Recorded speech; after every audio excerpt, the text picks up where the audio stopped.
Welcome back. Now, as the nation continues to reflect on the life and legacy of Raila Odinga, one thing that stood out, the way the Luo community has mourned their son, from the emotional scenes at JKIA to the outpouring of love that we witnessed across the country. Kenyans have witnessed a community honoring one of its great legends in a very, very unique way.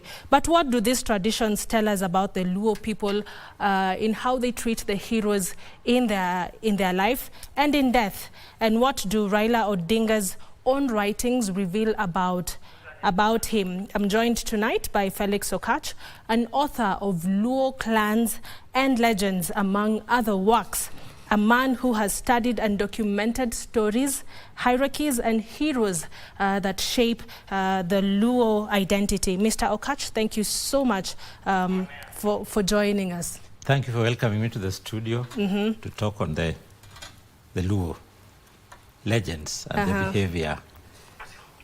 Now tell us, Kenya has watched the Luo community mourn Raila Odinga in a deeply emotional way. Why is honoring a legend such a collective and powerful experience for the Luo community? Thank you for that question. The Luo are paternal people that believe in the man, and the Luo like brave people. People go to war. When there's a war, the man winning is admired by more. So Raila was that type of man who was winning, admired by many. It's not only Raila, even in the past, the father was the same. Tombe was the same. Broso Fafa was the same. Many of them like that. So Luo admire strong people in life. Yes. We've seen songs, chants, and even traditional regalia throughout this period. What do these symbols mean in the Luo community? Thank you for that question. In the old days, there was teroburu. That is, you take the spear and cows and run to the field to chase the death away. It was done so that death should not come anymore. So that was a way of running around and make sure we chase the death. The death should not come and torment people anymore. And then eventually live peacefully. So that's the teroburu and other things. And all in all is the bravery. They like the strength, strong people. People who are orderly, who plan what they want to do. Like Raila was an orderly person. He would plan things. He would even organize this party. You could see how the party was moving on in another field. And then also he could also make sure people come together. And he showed his commitment to the country. You see, as the president, it was described by the president and former president, he was selfless. He's someone who would sacrifice what his own personal gains for the sake of the country. So it meant well for the country. Even going forward, you see that we're talking about things like devolution. Raila played a big role in making devolution work. First he started with the CDF, then again the devolved system. So he's a great man on that line. Yes. Now Raila has received a state funeral, something that even Jaramogi, the first vice president of Kenya, did not receive. What does this shift tell us about how the nation will now see Odinga's legacy? Some call him the enigma. There was the book of enigma. So some people admire him or hate him in equal measure, as you mentioned. But his fight for the country has been long. Remember the days when he was detained and went through detention. The family suffered. Even he wrote that as much in his book. Then on coming out, he goes into politics. And the first time, there was a time he moved from Ford Kenya to another party. And he left the position and went to Kibera and fought election and won and came back. He was showing that if he means something, he would achieve it the way he wants it. So in a way, he united the country moving forward. You remember the case, the time when he came to Kibaki Tosha. He realized the mood of the country was that we needed Kibaki to run the show. And it occurred, although later on things didn't work as expected. And of course, going forward, the time he lost, you remember the time when the Justice Maraga, the team, of course, declared that the election of President Uhuru Kenyatta was illegal, and we thought Raila was going to stand. But for the sake of country, realized, no. You don't contest a presidential election and then you stand again. That would be dividing the country. And he went back and said, for the sake of the country, let me keep quiet. And that's Raila. And fate has made him be where he is. Remember President Uhuru mentioning that they were first time in the 2007 before post-election violence, they were together with Ruto and the Pentagon. And then later on, he went to the other side. And they were apart. And then the other day, now things have changed. He's come back to help Ruto. Fate is like that. But all in all, Raila means well for the country. From the time he worked with Moi, the time he worked with Kibaki, Uhuru Kenyatta, and also now with Ruto. He's a man whose activities are across the country. And all in all, he's consistent in what the country needs. And that consistency is common among the Luo. In fact, among the Luo, like there's a Lego clan in my book. When an event occurs, the order of giving positions, in Alego they say the Seje people must have this, Alego Kaluo, Alego Moor, Alego Oile, they've got that kind of thing. So Luos believe in that kind of order. If you don't follow that, bad omen befalls you. So that is among the Luo. Even making homes, there's a method of making home. You don't just come and build a home. So Raila epitomizes that among the Luo. And this is the man of our times. But also let his soul rest in peace, but we remember him more and more. Now, in Luo tradition, how is a legend remembered even after death? What keeps their name alive across all generations? Thank you for that question on the legends. A legend is somebody who, over time, people talk about his name for a long time. He's somebody who has done certain achievements. He has been named in many ways. The name appears on your lips for many years. And sometimes even buildings, roads have been named in his honor. Take like Ofafa, the Ofafa Jericho Hall, Ofafa Jericho, yes. The man was Ambrose Ofafa. Then come to Tomboya, his time was there. Then come to Raila Amolo Odinga. So now Raila himself. So these are legends, people who over time their names have been talked about and there's certain achievements. And in most cases, they're named, people name them later on. Yeah, give the children their names. Mr. Okach, you're an author yourself. You've written an impressive 455 pages book titled Luo Clans and Legends. Yes. Raila Odinga was also an author. From his own writings, The Flame of Freedom, The Quest for Nationhood. What traits or beliefs truly defined him as a man and a leader? What traits defines him is that when he wrote those books like Enigma and the others, there's a value he stood for. And we read. Some of the books his books I bought and read. That's one. Two, he stood for being a consistent person. This is what I want us to achieve, and we go with it. And you see, most Kenyans admire Raila because of his consistency on what he wants. And he would go at strength to make sure he achieves what he needs. And those have come up even in his book. So out of that, of course, is a legend. And even in my book, I've mentioned it, there's a place where he appears with the family as a legend, a man who has done certain things and can remember for long because of his achievements. Now, you've chronicled many great Luo figures. Where does Raila sit among all these legends among the Luos? I'll start this way. They are the older ones who start like Gor Mahia. There was a time for Gor Mahia. There was a time for some like Lala Kabanda. There was one Odera coming in game. That's the old generation. Then came the modern generation. When independence came in, the people like Achieng' Oneko, Okingo Odinga, the father of Raila, and Fanuel Odede, and Tomboya, Ayodo, those are the ones who fought for the current independence time. Then came Raila in the 70s and 80s. Started in the 80s. Then he moved along. So out of that, Raila is one of the latest legends of his time. Apart from that, not only somebody being strong or fighting for war, there's some who are in academic field, like T.R. Odhiambo, Professor T.R. Odhiambo, who started DCP. That's a great man, a legend of his time. There's David Wasau, a legend of his time. There was Barack Obama. When he's in the U.S., he does not say in America. He says, I'm a Luo from Alego Kogelo. That's Luo, just like me, I'm from Game. So Luos, they're keen about where they've come from. So when you see Obama, it's not that he's American. He's a son of Alego Kogelo. By the way, that's how he became president, because had he been a Black American, he wouldn't have gone far. So Luos have got that thing within them. Across social media, people are complaining they haven't seen the former president, Barack Obama, eulogizing. Could be he's planning to come, I don't know. Maybe, we are waiting for it. Yes. So that's how the legends are among the Luo. And I told you, they like strong, brave people. Who, in a day, they carry the day in certain things. And culturally, how do Luos view succession? Thank you very much on culture. Culturally, the view, it was according to if the father passes on, in most cases, it's turned to the son, the eldest. I told Luos are paternal, and they believe in what's called, it's called consanguinity. No, it's called the principle of progeniture.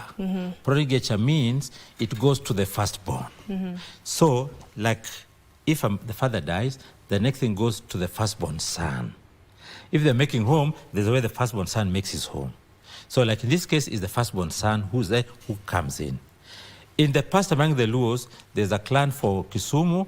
There's a time when a young man, the father died, and it took time for him to become the leader.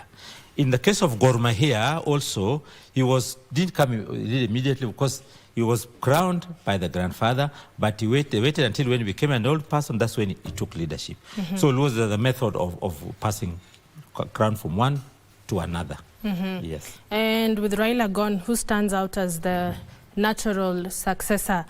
What qualities must that person embody to, carry his vision forward? Successor here is not election. It is, I told you, it's like the firstborn takes over. The firstborn takes. If he can't, but somebody will help him, but eventually takes over. And interestingly enough, today we saw Raila's son. The son, and really you saw he stepped up with the father's grandfather's kofia and the whisk. Yes, and the way he stood out, that's the next leader. In fact, that's the Luos look at the leader. You don't have to go somewhere else, election, no. It is that one who takes over. And then later on, of course, his son or a nearest relative. But as it is, he's the one going, taking over. So it's like the monarchy in Britain. It moves on from one length to another. The Baganda have it. You move on to one to another. So that's how it is. In case of Raila, him, of course, the father didn't give him position as such, but he fought for it himself. If you look at the politics of Ford Kenya and the others, the father had preference for other persons.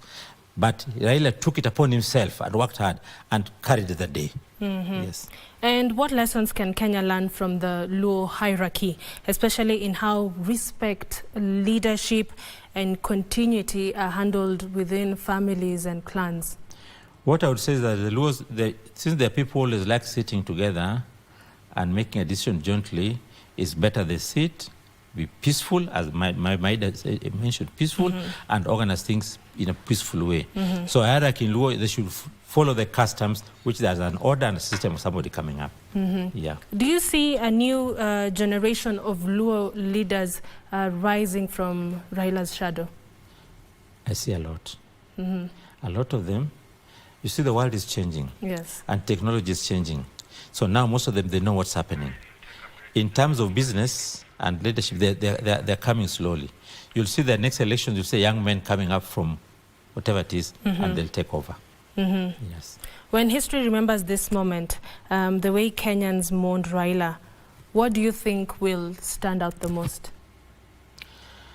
He's a great man of his time.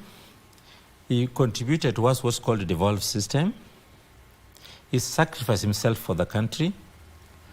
And what he shows that always work hard, plan properly, organize things the way he's organized his party, make sure things flow in place the way he's done it. He's got good leadership qualities, good management, which I think the young generation should learn from him.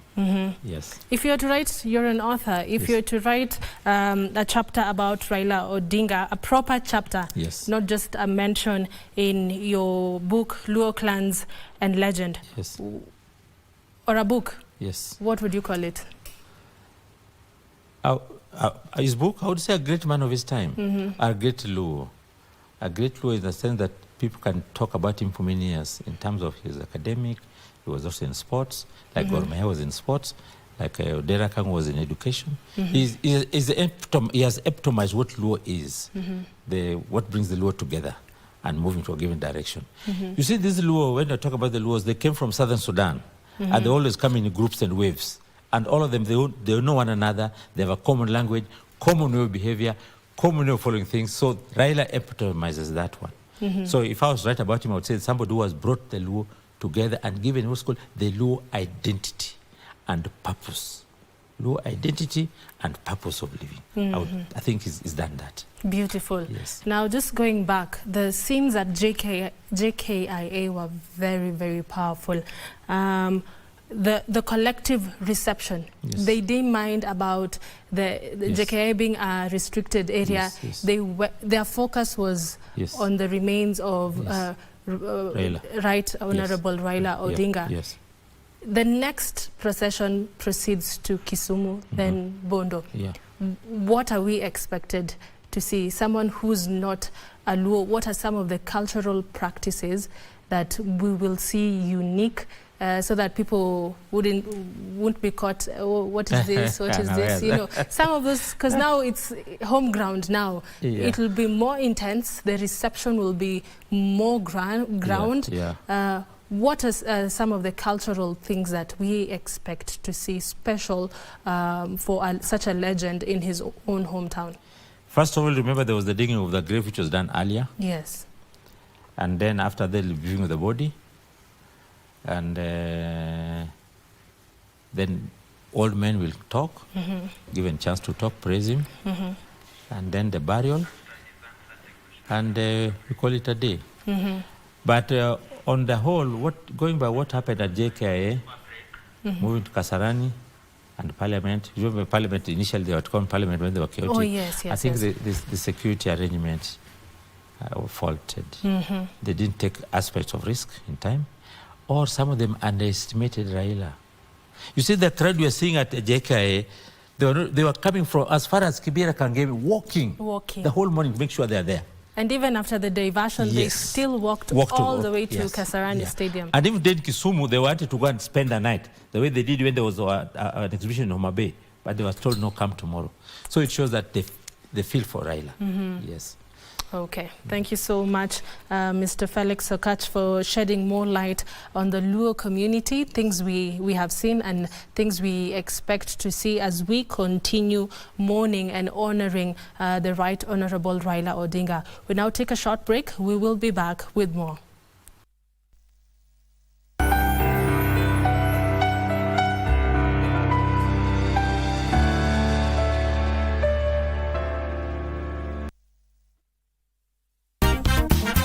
We shine light on one of the most under-discussed and very urgent issues, especially in women's health. This is maternal mortality. Why are women still dying from preventable causes during pregnancy and childbirth? The solutions that we create for women must start with the women themselves.